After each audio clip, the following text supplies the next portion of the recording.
आता जगभरामध्ये कितीही पाऊस असला ना तरी आमच्याकडे काही 15-15 दिवस पाणी येत नाही. बरोबर 15 दिवस झाले आणि आज सकाळी सकाळी आमच्याकडच्या पाणीवाल्यानं पाणी सोडलं होतं.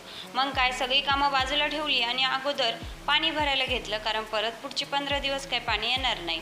कारण उन्हाळा असो, पावसाळा असो, हिवाळा असो, सगळं आमच्यासाठी सारखंच असतं. मग काय, सकाळी सकाळी पहिले ड्रम वगैरे घासून घेतले, हंडे घासून घेतले. ड्रम अगोदर भरून घेतला आणि त्यानंतर सगळ्यात अगोदर तर स्वयंपाकाचं पाणी भरून घेतलं. त्यानंतर छोट्या मोठ्या बादल्या वगैरे सगळंच भरून घ्यावं लागतं, कारण जोपर्यंत पाणी आहे तोपर्यंत काही आपलं मन आवरत नाही.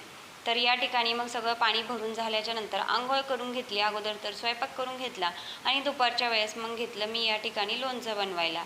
आता या ठिकाणी हे लोणचं बनवण्यासाठी सगळं काही या पुडीवरती दिलेलं होतं, पण तरीही मी शॉर्टकट तुम्हाला सांगते. सगळ्यात अगोदर तेल गरम करून घेतलं. रामबंधूचा हा आचार मसाला जो आहे तो तेल थंड झाल्याच्या नंतर यामध्ये मिक्स केलं आणि त्यानंतर ही मोहरीची डाळ यामध्ये टाकून घेतली. त्यानंतर कैऱ्याला मी अगोदरच मीठ आणि हळद लावून ठेवलेलं होतं, ते यामध्ये छान मिक्स करून घेतलं आणि मस्त